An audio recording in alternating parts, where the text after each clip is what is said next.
Block 1. She said she needed help. What she really needed was a cover. I never expected to be the kind of person who got played. Manipulated, maybe. Misunderstood, sure. But played? That felt like something that happened to other people. The kind of naive souls you silently judge on documentaries or Reddit threads. People who should be known better. But I'm here to tell you something. No one ever thinks they're the fool, not until it's already too late. My name's Natalie Carter. I'm 33 years old, divorced once, self-employed, with a stable business doing freelance financial audits for mid-sized companies. Not rich, but comfortable. I budget, I plan. I don't take unnecessary risks. Or at least I didn't. Not until my little sister Jenna came back into my life.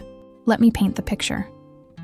Jenna is 3 years younger, stunning in that chaotic, Instagram-filtered kind of way. Messy hair that somehow always works, vintage clothes that look expensive, and a voice that's always either laughing or trembling with vulnerability. The kind of woman strangers fall in love with across a coffee shop. She's always had that glow. And me? Well, I am the one with the spreadsheets and backup chargers and just-in-case Band-Aids in my purse. Growing up, Jenna was the storm and I was the shelter. She got caught sneaking out. I took the heat. She forgot deadlines. I forged signatures. She overdrew her bank account. I Venmo'd from mine. And when she moved to LA after high school with a duffel bag and a half-baked plan to start a healing cafe, I was the one who helped her draft the business plan. I designed her first logo, registered her LLC. I even helped her build a basic POS system. I wanted her to win. I needed her to win. Because if Jenna made it, it meant that I wasn't stupid for believing in her all those years. Fast forward to last year. I'm living in Portland, newly single, building back my life after a failed marriage to a man who prioritized career over connection. I hadn't heard from Jenna in months, maybe longer. Until one night at 10:43 p.m., my phone lit up. Jenna. Hey Nat, I really need you. Can I call? I hesitated for a second, then answered. The sound of her crying took me back instantly, like a reflex. It didn't matter how long we'd been out of touch. It didn't matter that I was exhausted, that I'd been ghosted by her before. Her tears still triggered something primal in me, some misplaced need to rescue her. I'm losing the cafe, she sobbed. Everything's falling apart. The landlord's threatening to sue me. I'm behind on rent, on payroll, on taxes. I messed up so bad. My stomach dropped. I asked all the right questions. What happened? How much do you owe? What's the timeline? She didn't have exact numbers, but she said she had a short window to save things. She was talking fast, too fast, words pouring out like floodwater. I tried everything, Nat. I maxed out my cards. I sold inventory. But I just need this one lifeline, just enough to get stable again. I swear I'll pay you back. She wasn't asking for a handout. She was asking me to co-sign a $40,000 small business loan. And I'll be honest, something in me hesitated. Not because I didn't love her, but because this felt familiar. Too familiar. She always reached out in crisis, and it was always urgent. But then she said something that cracked my walls. I hate asking. You know I do. But you're the only one who ever believed in me. It wasn't just a request. It was bait. And I swallowed it whole. Block 2. It didn't feel like a trap. That's what made it one. I told myself I'd sleep on it, that I'd look at the numbers, ask for documentation, maybe even talk to someone at the bank before making a decision. But the truth is, I already knew I was going to do it. I just needed to pretend, for my own sanity, that I was thinking rationally. The next morning, I texted her. I'll co-sign, but we do this by the book. I want to see the loan terms, your revenue numbers, and a budget breakdown. She didn't fight me. She sent over a shaky Excel sheet and a scanned copy of a rent invoice with 3 red notice stamps across the top. It wasn't pretty, but it was just credible enough to blur the red flags into beige.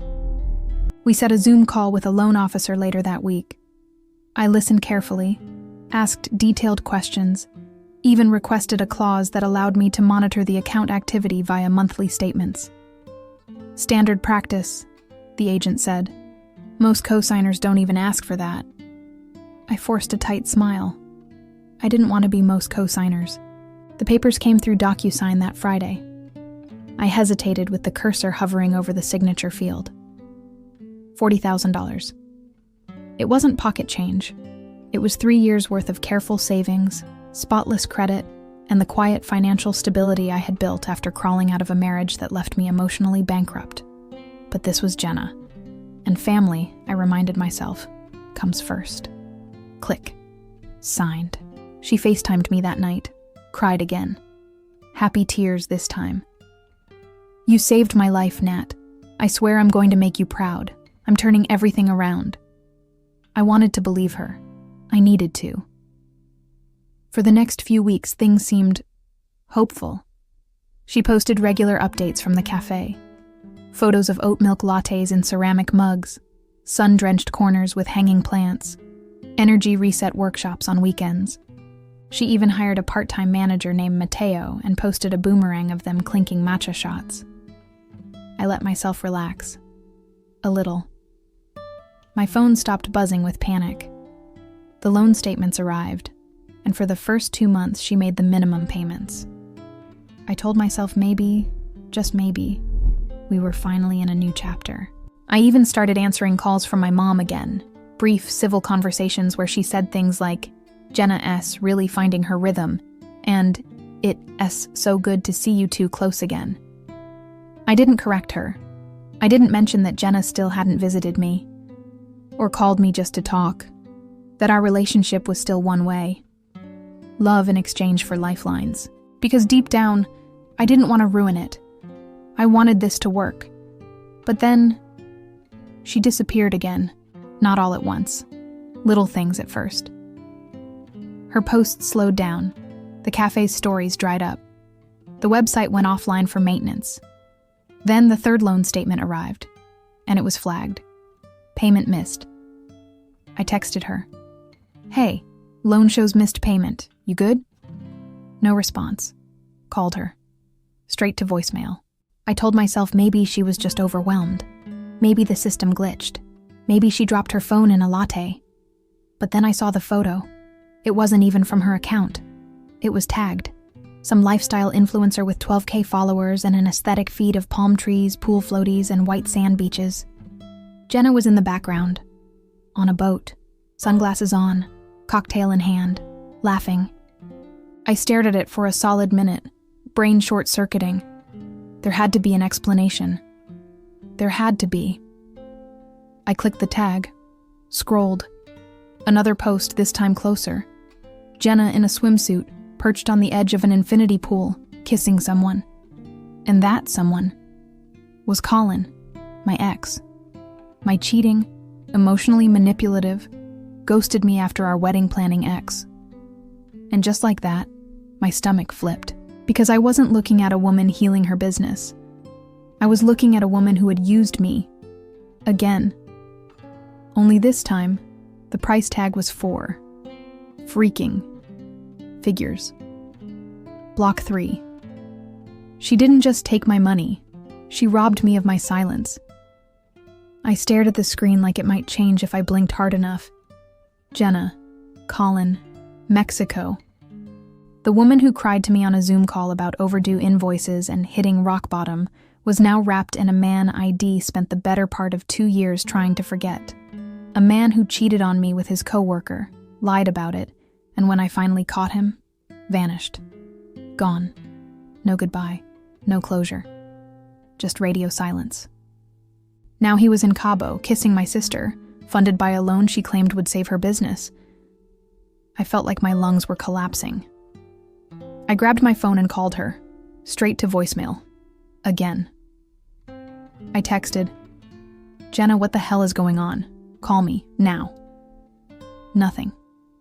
I tried Mateo, the part-time manager she posted about. The number went to a generic voicemail.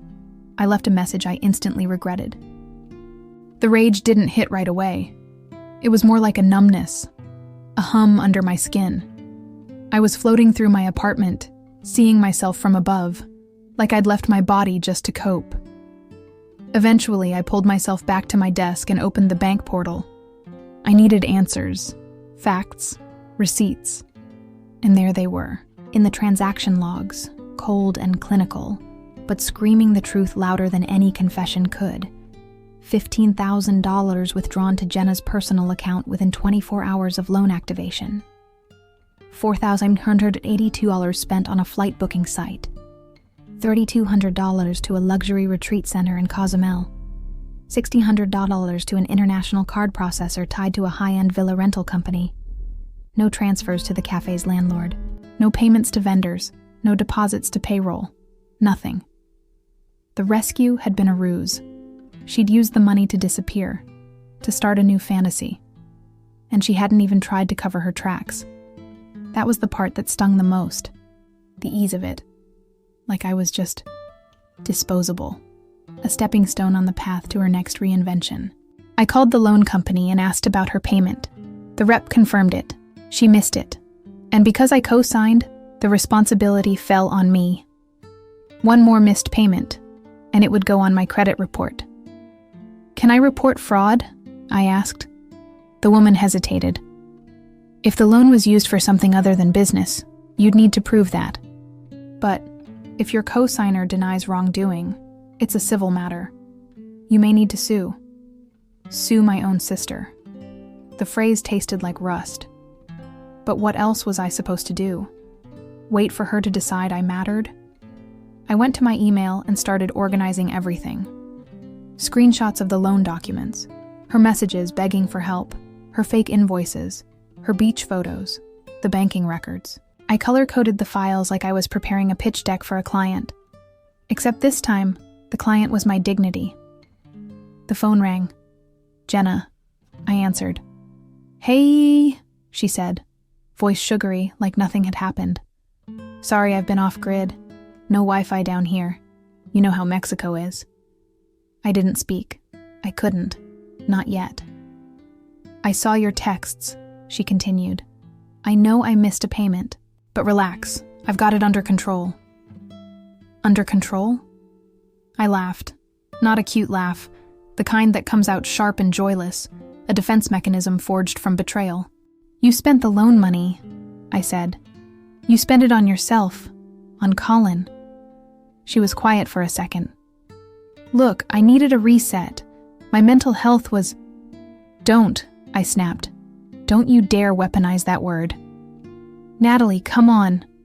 You lied to me. You gave me fake invoices. You staged a breakdown and cried your way into $40,000 you had no intention of using for your business. You are not a victim. You're a con artist."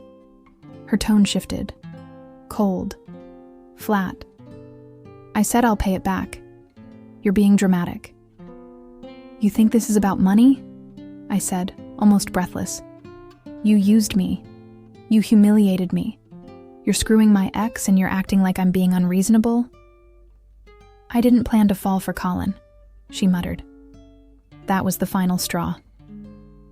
I hung up. No threats, no cursing, just silence. Because in that moment, I knew something she didn't. This wasn't going to end in an apology. It was going to end in consequences. Block 4. She taught me the cost of silence. I'm about to show her the value of truth.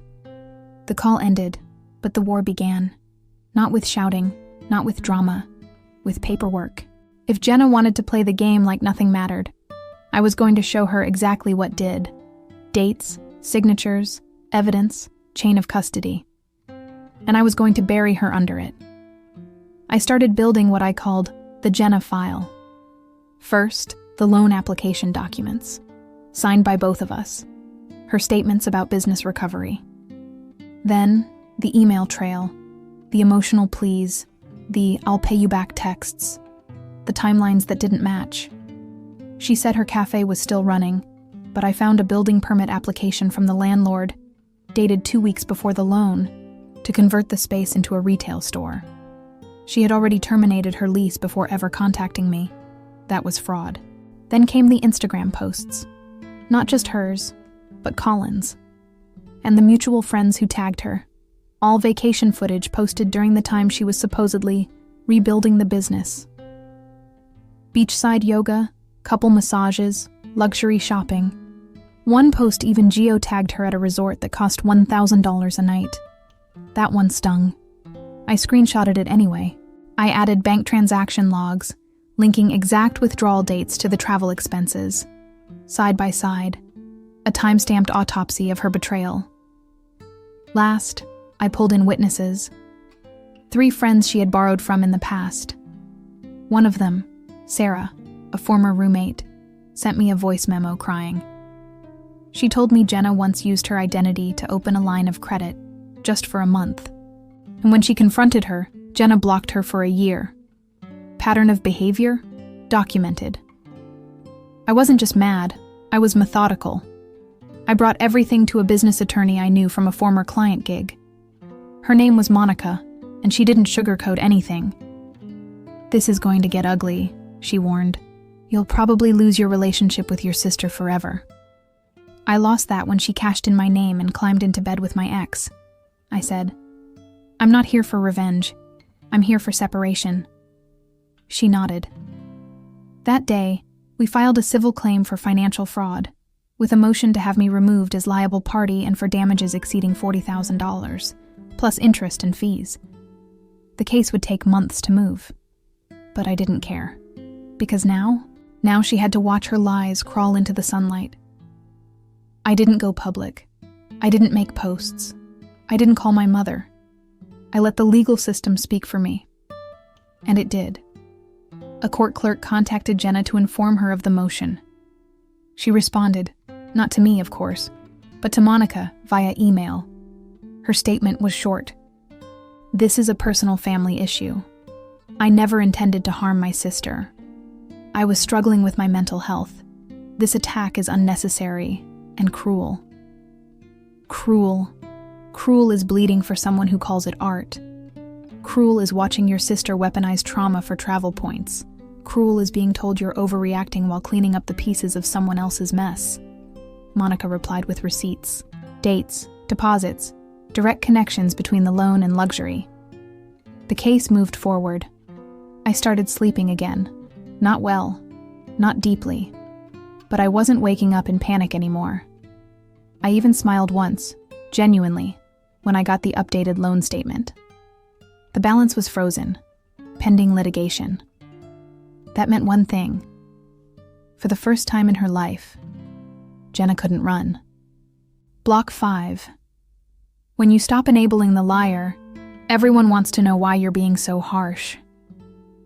I didn't expect a thank you, but I also didn't expect the fallout to come from everyone else. 3 days after the court filed the formal complaint, I got a call from my mother.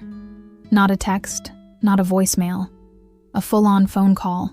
Something she hadn't done since I told her Colin and I had split. I hesitated before answering. "Hi, Mom." Long pause. "What the hell are you doing to your sister?" I blinked. "Excuse me?" "I just got off the phone with her. She's sobbing. Says you're dragging her through court, ruining her credit, trying to destroy her financially. Is this true?" I stood up from my desk. My hands were shaking, not with fear. With rage. "Yes," I said as calmly as I could. "Because she stole from me, lied, used me to get a $40,000 loan and blew it on a vacation with Colin, of all people." My mother sighed, like I was overreacting. "She said you offered to help, that you were being controlling, trying to insert yourself into her business. She was going through a breakdown, Natalie. You know how she gets." "How she gets," I said, barely keeping my voice level. "And how do I get, Mom? Responsible, quiet, useful? That's always been the dynamic, hasn't it? She sets fires. I bring the bucket. And when I finally let the house burn, I'm the monster?" She didn't respond. Just exhaled through her nose like I was being dramatic.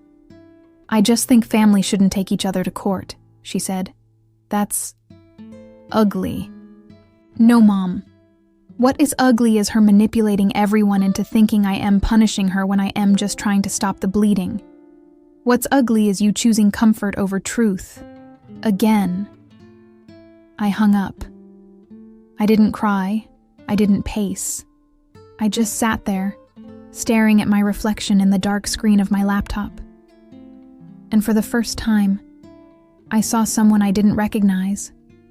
Not the helper, not the fixer, not the safe one. I saw a woman who was done. Done explaining. Done apologizing. Done making her pain smaller so other people could feel comfortable in the presence of her boundaries. That weekend, I got a letter in the mail. A formal notice from Jenna O.'s attorney, claiming emotional distress and requesting that I drop the charges in exchange for a reconciliation meeting. It would have been hilarious if it weren't so grotesque. I forwarded it to Monica. She replied within the hour. She's scared. That means we're close. But I wasn't just close to legal vindication. I was close to something deeper. Emotional detachment. The truth is, I hadn't lost Jenna recently. I'd been losing her for years, in bits and pieces. Every time she lied. Every time she cried on cue. Every time she disappeared when things got hard and returned when she needed something. I just hadn't noticed the death of our relationship because I was still carrying its corpse.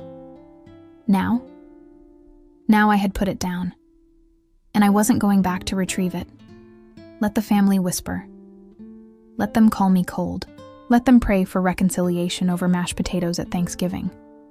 I didn't need their approval. I needed peace. And for the first time since signing that loan, I was starting to feel it. Block 6. Some people come back to apologize. Others come back to test if you've really changed. I was folding laundry when I got the message. It wasn't a number I recognized. Just a short, cryptic text. Hey, didn't know who else to talk to. Can we meet? I stared at it for a full minute. Typed, "Who is this?" Then paused. Deleted it. Typed again. "Who are you?" 3 dots blinked on the screen.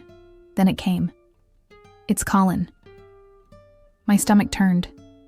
I hadn't seen or heard from him in nearly 2 years.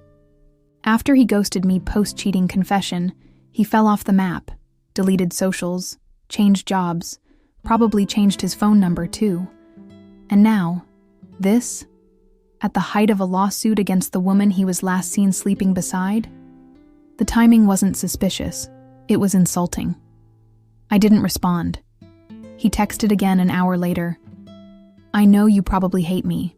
I deserve it. But I didn't know what Jenna did until after. She lied to me too. Of course she did. That was her trademark. Always keeping just enough of the truth to appear innocent, while omitting the pieces that mattered most. But Colin? He wasn't innocent either. He had his own lies, his own trail of destruction. I wasn't going to let him crawl back for absolution, just because his paradise turned into quicksand. And still, I needed to know what he was playing at. So I called from a secondary line I kept for client work. He answered fast. Too fast. Nat, hi. Thank you for calling. Stop, I said. You've got 2 minutes. Make it worth my time. Silence. Then carefully. I didn't know she took out a loan in your name. I thought it was her money. She said she had a payout from a startup. Said she was treating herself after closing the cafe.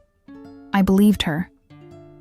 You believed Jenna, I repeated. The woman who called me crying about eviction while she was booking first-class flights with you. I didn't know the timeline. I thought she was escaping something. I didn't realize she was building her escape with someone else's cash. And now that you do? I asked coldly. She cut me off, he said. I started asking questions about her money. She got weird. Then she blocked me.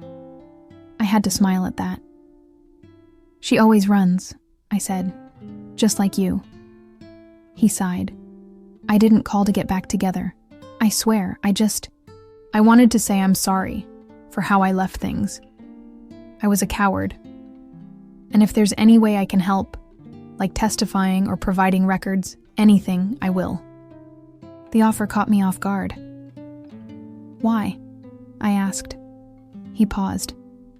Because I see now who she is, and I see who you were the whole time. A part of me wanted to believe him, but a bigger part of me didn't care anymore. You can send anything you've got to my attorney, I said. And after that, don't contact me again. He agreed. I hung up, and for the first time, I didn't feel the usual knot in my throat after speaking to someone who hurt me. I felt clean, untouched, like his poison finally had no place in my bloodstream. That night, Monica forwarded me a new piece of evidence, a bank statement Colin sent her, showing Jenna's use of the loan to cover international transfers, matched to their trip itinerary. It was the smoking gun. Game. Set. Court date confirmed. Jenna was about to learn the difference between guilt and evidence. Block 7. She brought tears. I brought timestamps. The courtroom wasn't dramatic. No banging gavels, no gasps from the gallery. Just beige walls, humming lights, and the faint smell of printer toner. It felt more like waiting at the DMV than seeking justice. But inside me, a war was raging. I sat at the petitioner's table next to Monica, watching the door, knowing at any moment she'd walk in. Jenna, the woman who once built forts with me in the backyard, who I used to braid hair with while we watched Disney movies, who I gave every lifeline, every bailout, every ounce of my faith, now arriving to explain why none of that mattered. And when she did walk in, I almost didn't recognize her. Gone was the free-spirited boho glow. She wore a muted gray blouse, no makeup, hair tied back. She looked smaller somehow. Not physically, but energetically, like a balloon half deflated but pretending it could still float. She didn't look at me. Didn't dare. The judge, a woman in her 50s with glasses that didn't at least soften anything, opened proceedings. It was a civil matter, so the room was intimate. No jury, just facts, declarations, exhibits. My turn came first. Monica laid out our position clearly. Jenna misrepresented the intent of the loan. She fabricated invoices and falsely claimed business expenses. She used loaned funds for personal luxury, international travel, and unrelated activities. She caused financial harm and credit damage to her co-signer, me. And worst of all, she made no substantial effort to repair the damage despite being contacted multiple times. Then, the evidence, screenshots, dates, bank records, travel receipts, social media posts, and Colin's statement, now signed and notarized, detailing the trip, the spending, and the timeline. It was airtight. I spoke only when prompted. Calm, measured, but clear. She didn't just misuse the money, I said. She made me complicit. I'm the one the bank called. I'm the one who's liable. She took advantage of my love and weaponized it. The judge nodded, but didn't react. Then it was Jenna's turn. She cried. Of course she did. Talked about anxiety, about burnout, about how she never meant to hurt anyone. I was spiraling, she said, voice cracking. I didn't think it would go this far. I thought I could fix it before it became a problem. The judge asked her directly, "Did you use any of the loaned funds for the vacation?" Jenna hesitated, then nodded. I didn't see it that way at the time, she said softly. But, yes, some of it. I almost laughed. Some of it? 85% of the loan had been funneled into that trip. The rest evaporated into what she called wellness expenses. Then came the judge's ruling. It was swift, no drama. Jenna was ordered to pay back the full balance of the loan within a fixed payment plan. All interest accrued was her responsibility. I was formally removed as liable co-signer. and the judgment would appear on her credit report for 7 years. I didn't cry. She did. And when the session ended, she turned to me, eyes red, mouth trembling. "I'm sorry, Nat." But I just looked at her, not with hate, not with rage, with clarity. "You're sorry you got caught," I said. "Not for what you did." And I walked away. Block 8. The storm ended, but I still had to learn how to live without thunder. I thought I'd feel triumphant, like a weight had lifted, like the scales had balanced and I could walk taller, freer. And in some ways I did. But what no one tells you is this: justice doesn't bring closure, it just stops the bleeding. You still have to heal the wound yourself. The days after court were quiet, unsettlingly quiet. No calls from lawyers, no frantic emails, no messages from Jenna or my mother, just silence. I kept waiting for the adrenaline to wear off, for the familiar crash that usually follows high-stress moments, but it didn't come. Because this wasn't a crash. It was a reset.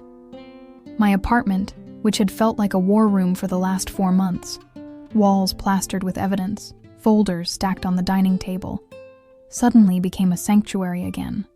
I took it all down, boxed the files, deleted the backups. Not out of forgiveness, but because I didn't need the proof anymore. The truth had done its job. I started cooking again. Small meals. Nothing fancy. Just something that reminded me I had control over my space, my body, my choices. I went for walks. No headphones. Just the sound of gravel under my shoes. I even returned to my favorite bookstore, the one I used to go to with Jenna before everything turned toxic. It was there, in the back corner near the non-fiction aisle, that I ran into someone I hadn't seen in years. Allison. We'd gone to college together. Lost touch after graduation. She looked the same.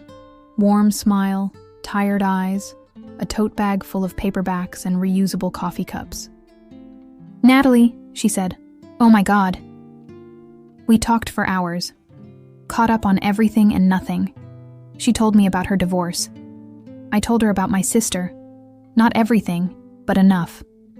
And for the first time, I didn't feel embarrassed to admit the damage. I wasn't ashamed of being used, because I wasn't hiding anymore. 2 weeks later, I joined a financial literacy mentorship program for women leaving abusive partnerships. Not romantic abuse, financial, emotional. Situations like mine, where someone weaponized trust to destroy stability. I told my story at the second meeting, not for sympathy, but because someone needed to hear it. Afterward, one woman came up to me, trembling.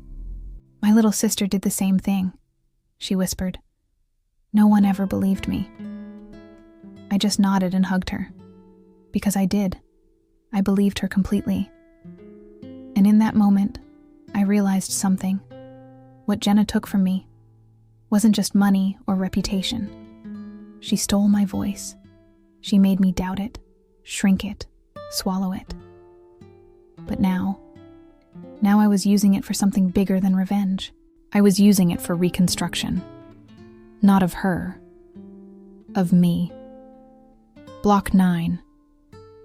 The past has a funny way of knocking, right when you finally locked the door. It came on a Tuesday. I'd just gotten home from the mentorship program, still riding that quiet pride you feel after doing something that matters. I was eating leftover pasta and watching an old documentary when the knock came. 3 taps. Hesitant. I wasn't expecting anyone. I muted the TV and peeked through the peephole. My mother. Standing there. Alone. Clutching her purse like a shield. I opened the door slowly, already bracing for the emotional ambush. "Hi," she said. Her voice was thin, tired. "Do you have a minute?" I didn't answer, just stepped aside. She walked in like she didn't quite belong anymore, scanning the apartment like she was searching for traces of the daughter she used to know. "I saw the article," she said finally, sitting on the edge of the couch. "About the case. Your name's not in it, but people talk."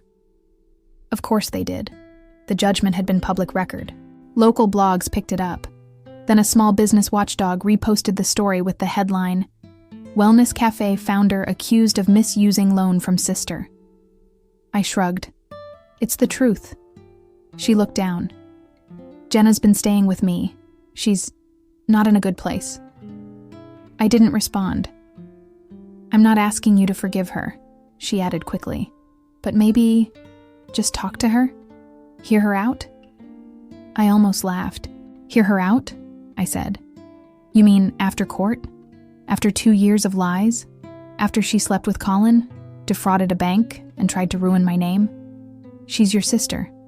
No, I said, standing now. She was my sister. Now? She's just a woman who happened to share a childhood with me. Silence. She looked hurt. I didn't flinch. You know what I realized, Mom? I said. You always needed Jenna to be the one who fell apart. Because it made you feel needed. And you needed me to be the one who held it all together. So you could admire me without ever actually helping me. That's not fair, she whispered. It's the truth, I replied, and I'm done pretending it's not. I walked to the door and held it open. I'm rebuilding my life, I said. Not around trauma, not around guilt, and definitely not around people who only show up when they want me to be quiet. She didn't argue. She just stood and left. No goodbye, no apology, just like Jenna. But I didn't feel empty. I felt clean. I locked the door, sat down, finished my pasta, and realized something important. Forgiveness isn't a door you open for people who demand access. It's a window you crack for yourself to let the past breathe out, so it doesn't suffocate your future. And tonight, that window stayed shut, and I slept like I hadn't in years. Block 10. I didn't get revenge. I got something rarer. Peace. It's been 9 months. The court case is closed. The loan is paid. Not by Jenna, of course. She missed 3 payments and had her wages garnished. She blamed the system, blamed me, blamed capitalism, blamed everything but her own signature. But I stopped caring somewhere around month 4. Because by then, I had something she'd never understand. A life that didn't orbit chaos. I got a promotion at work. I moved to a new apartment. Smaller, cozier, all mine. I changed my number. Not because I was hiding, but because I was done being reachable by the wrong people. I even started dating again. Nothing serious yet. But I'm not scared of love. I'm scared of confusing love with loyalty again. That was the trap. Loving Jenna made me loyal to her pain. Even when she used it like currency. Even when it cost me. But now, my loyalty is to truth. To boundaries. To me. And here's the real twist. I don't hate her. I used to think letting go of hate meant letting someone off the hook. But it doesn't. It means you've stopped carrying the hook altogether. She can drag it behind her if she wants. Wrap herself in it. Bury herself under it. I'm walking away. Not victorious. Not bitter. Just free. Because survival isn't the end of the story. Healing is. And I'm not done healing. But for the first time in my life, I'm doing it on solid ground. No lifelines, no borrowed time, no one else's damage spilling into my inbox. Just me. Finally.